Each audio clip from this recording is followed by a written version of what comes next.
YouTuber Caleb Hammer is dominating the personal finance space, largely due to his financial audit video series.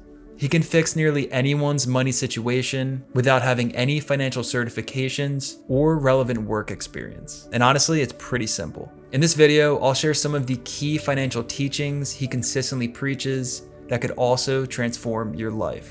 Make sure to watch this full video as I'll share some insights that even the biggest of Caleb's supporters have yet to realize. For background, in the financial audit series, Caleb sits down one-on-one with guests who have severe financial problems. Together, they review recent spending habits, listen to Caleb's financial feedback, and then ultimately set a budget to follow going forward. Now, although Caleb has built internet success, there's still critics that question his authority in the finance space. Yes, he was originally a music composer, and no, he's not a CFP nor a CPA. However, as somebody who does have experience working in finance, I'm here to say that regardless of his credibility on paper, he still does have some very useful financial lessons he teaches. Granted, there are a few tweaks I would suggest here and there, but we'll cover these all throughout the video. So now let's get into it. For number one, you know those plastic or even metal cards in your wallet?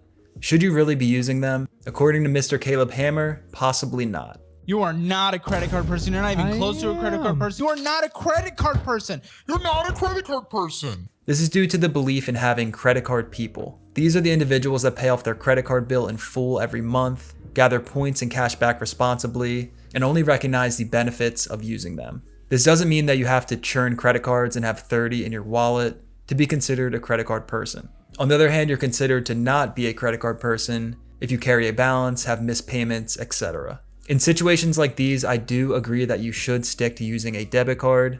Reason being, the interest on credit cards is generally extremely high. So if you find yourself with credit card debt, you could end up in an endless cycle of making payments, really just a situation you want to avoid. However, I believe that people deserve second chances. So if you have a low credit score, when you're ready, you could sign up for something like a secured credit card. These cards usually require a refundable deposit, which acts as collateral for the credit card issuer. Now, the second Caleb Hammer financial tip works well if you enjoy making more money by doing nothing. Let me explain. Next is using HYSAs or high yield savings accounts. HYSAs are typically online-only bank accounts that offer higher APYs versus the traditional brick and mortar banks. In other words, on average, you'll get paid more money simply for having savings. Caleb often has brand deals from SoFi where he explains how he's making more money on his savings through interest. I also have a SoFi account and a review on this channel if you're interested in watching it.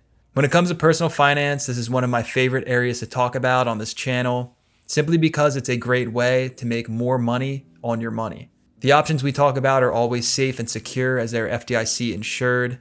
Essentially, since these financial institutions are generally online only, they're able to offer higher APYs because they don't have to pay for things like bank tellers or overhead to keep a physical location open.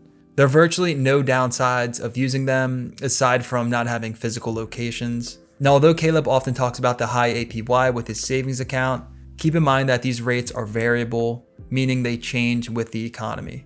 So at this current point in time, the rates are relatively high, but a year from now, 2 years from now, or even a couple months from now, things could be different.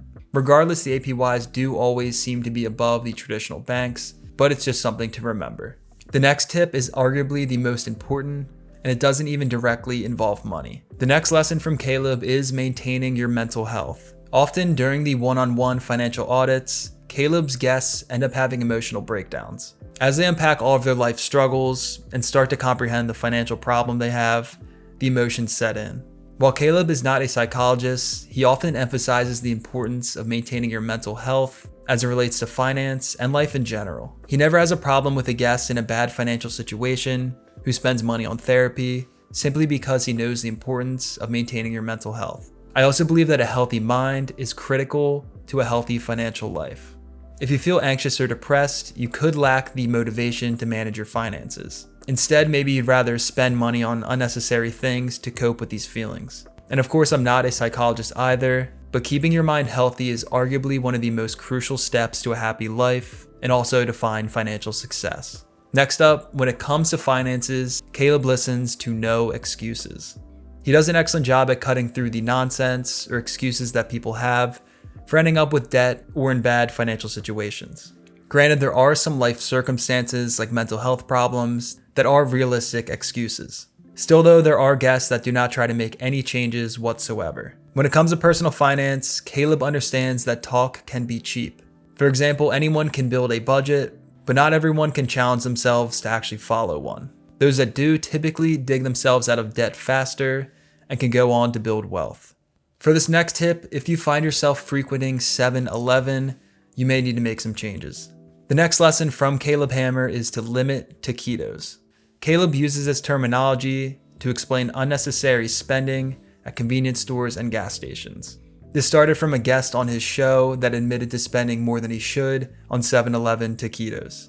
While spending excessively like this is generally not a good idea, you're going to end up in situations where you're in a time crunch and that's the only option available. I know countless people, perhaps yourselves, work long days, have long commutes, and the last thing they want to do is come home and cook a meal. So yes, I do agree that you should limit taquitos, but there are times in your life where it does make sense, and that's why these types of stores are in business. If you ever found yourself struggling to determine where the money in your paycheck should go, this next tip from Caleb could be useful. This is the 50-30-20 rule. This is a basic budget where you take your money, put 50% to needs, 30% to wants, and 20% to savings. This is often what Caleb suggests people follow for a basic beginner budget. Typically, you start with your after-tax income. For this, you can take the gross pay on your paycheck, subtract out any taxes. Then you can add back in healthcare or any post-tax retirement contributions. From here, you can start to divvy up your money, putting 50% towards needs.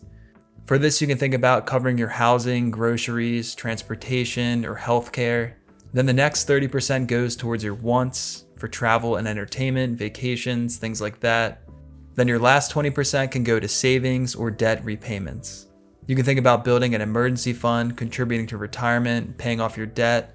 Now, yes, this is a good starting point for some people. It truly is simple and a decent plan to follow if you need some financial guidance. However, one-size-fits-all approaches to personal finance are typically not the best choices. Going against this 50-30-20 rule, there are some people that may live in higher cost of living areas where their needs percentage has to be a little bit higher. Also, some people may live their lives frugally and really not need 30% to spend on their wants. And lastly, some people who may be closer to retirement or who want to retire early may find that 20% contribution to savings is not enough. Now, other financial influencers beyond Caleb can have a positive impact on your life. In my Dave Ramsey Baby Steps video, I cover his special formula that can help you reach financial freedom. This is what helped me get out of debt. If you're interested, you can check out this video.